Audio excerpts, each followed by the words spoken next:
Hello 11th class. आपका वही भ्रमर गीत। बच्चों, सूरदास पाठ खोलिएगा। सूरदास पाठ का पद 9 हम आपको पढ़ाएंगे।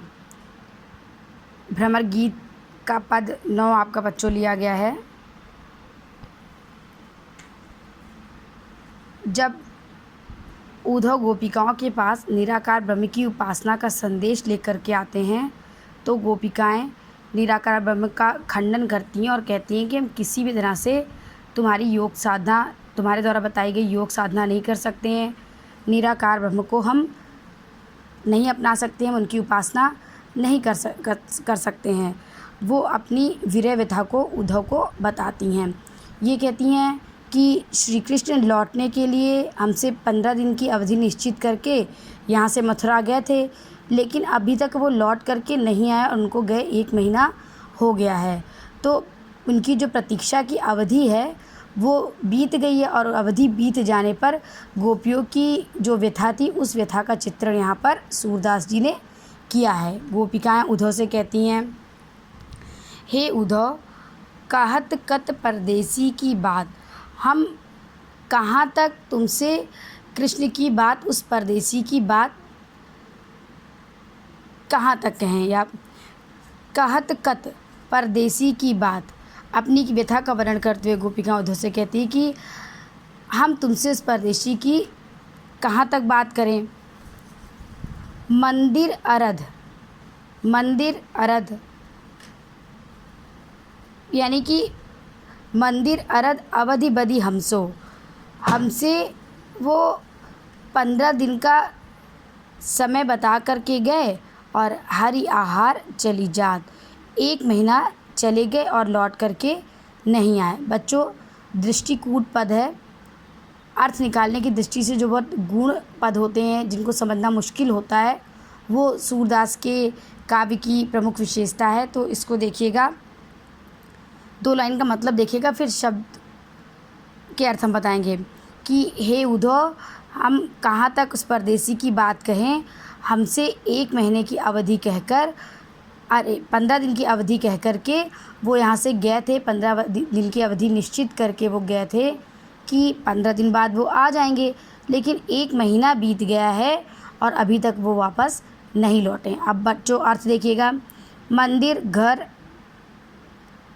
अरध आधा, अवधि समय, घर का आधा पखवाड़ा से मतलब पक्ष, और पक्ष से मतलब शुक्ल पक्ष कृष्ण पक्ष, यानी कि जो 15 दिन का 1 महीने में हिंदी महीने में पक्ष होता है। तो मंदिर घर का आधा पखवाड़ा, पक्खा से मतलब पक्ष और पक्ष मतलब 15 दिन का समय। 15 दिन का समय दे कर के बदी कहकर मंदिर अरध अवधि, घर का आधा पखवाड़ा पक्खा पक्ष की समय बता करके हमसे गए, यानी कि 15 दिन का समय हमसे बता करके गए। हरि आहार, हरि मतलब शेर, आहार मतलब खाना।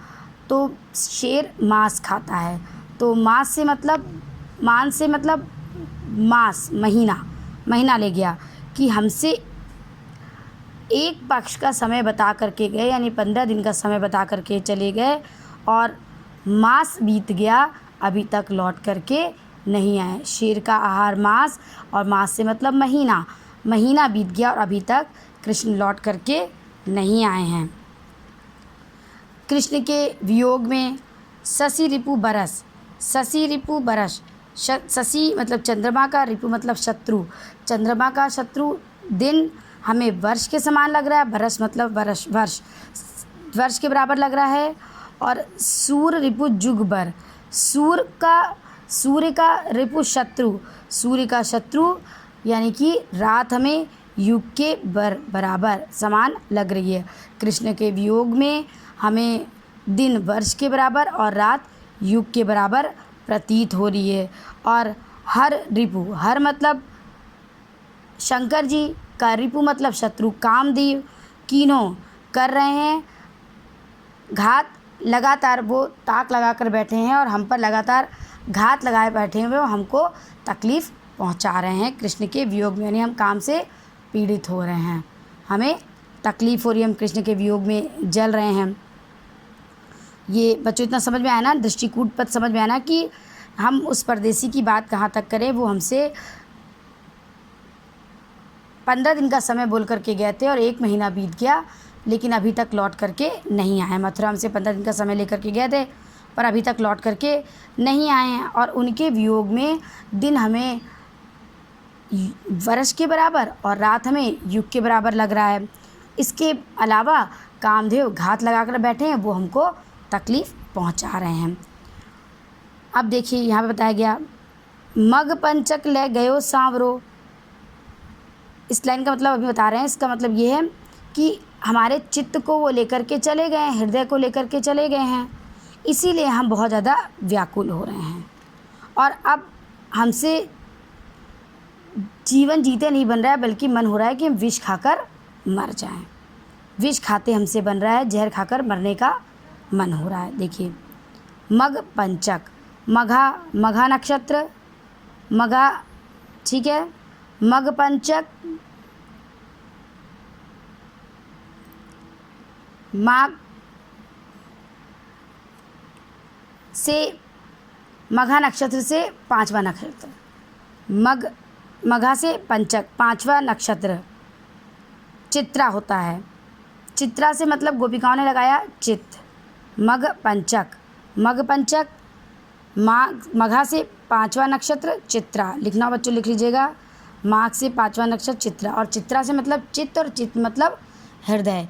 यानी कि यहाँ पर सूरदास जी कहते हैं कि गोपिकाएँ उद्धव से कहती हैं कि कृष्ण हमारे चित्र को लेकर के गयो सांवरे, लेकर के चले गए सांवरे कृष्ण। कृष्ण हमारे चित्त को लेकर के, हृदय को लेकर के चले गए हैं। ताते, इसी वजह से अति अकुलात, अति मतलब लोग बहुत ज़्यादा अकुलात, व्याकुल हैं, बेचैन हैं। कृष्ण हमारे चित्त को लेकर के चले गए हैं, वापस नहीं आ रहे हैं, इसी कारण हम ज़्यादा व्याकुल हो रहे हैं। कामदेव भी हमारे ऊपर लगातार आघात कर रहे हैं, इसीलिए हम लोग ज़्यादा व्याकुल हो रहे हैं, परेशान हो रहे हैं।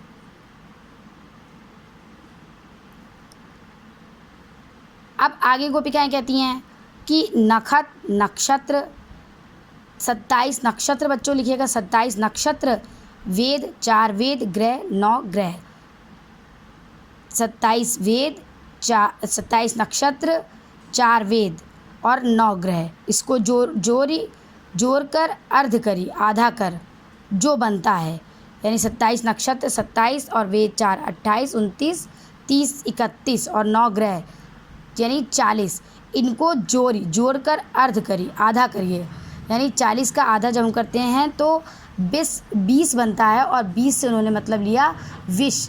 अब हमें नक्षत्र वेद ग्रह को जोड़कर उसका आधा करने पे जो बनता है, अर्थात जो विष है, अब हमसे बस विष सोई वही, यानी वही विष बनत अब खाते बन रहा है। यानी कृष्ण के वियोग में अब विष खाकर हम मरते हमसे बन रहा है। अब हम कृष्ण के वियोग में जीवित नहीं रहना चाहते हैं, कृष्ण के वियोग में जीवित नहीं रहना चाहते हैं। सूरदास बस बही विरह के, सूरदास जी कहते हैं कि गोपिकाएँ कहती हैं कि उद्धव, हम लोग अब विरह के वशीभूत हो गए हैं। कर मींजे पछतात, बस हाथ मलकर पछता रही हैं कि हमने उनसे प्रेम ही क्यों किया। हम विरह के वश में हो गए हैं, हाथ मल कर हम लोग पछता रही हैं कि हम लोग कृष्ण से हमने इतना प्रेम क्यों किया कि उनके विरह में हमें इतना कष्ट मिल रहा है। बच्चों समझ में आ गया दृष्टिकूट पद? एक बार समरी इसका देख लीजिए कि गोपिकाएँ उद्धव से कहती हैं कि हे उद्धव, हम आप तुमसे कृष्ण की बात कहाँ तक करें, वो तो हमसे 15 दिन बोल करके गए और 1 महीना हो गया, मथुरा से अभी तक लौट करके नहीं आए हैं। उनके वियोग में दिन हमें वर्ष के बराबर और रात हमें युग के बराबर लग रही है। उसके बावजूद कामदेव घात लगा कर बैठे हैं, वो हमें तकलीफ़ पहुंचा रहे हैं। कृष्ण हमारे चित्त को लेकर के चले गए, इसीलिए हम लोग बहुत ज़्यादा व्याकुल हो रहे हैं। नक्षत्र वेद ग्रह जोड़ करके 40 का आधा 20 करके अब विष बनता है, और विष ही खाते अब हमसे बन रहा है। अब हमारा मन हो रहा है कि उनके वियोग में हम विष खाकर अपने जीवन का अंत कर दें। हम लोग विरह के वशीभूत हो गए हैं और हाथ मींज कर पछता रहे हैं कि हमने कृष्ण से इतना प्रेम क्यों किया। बच्चों इसको पढ़ लीजिएगा, ठीक है।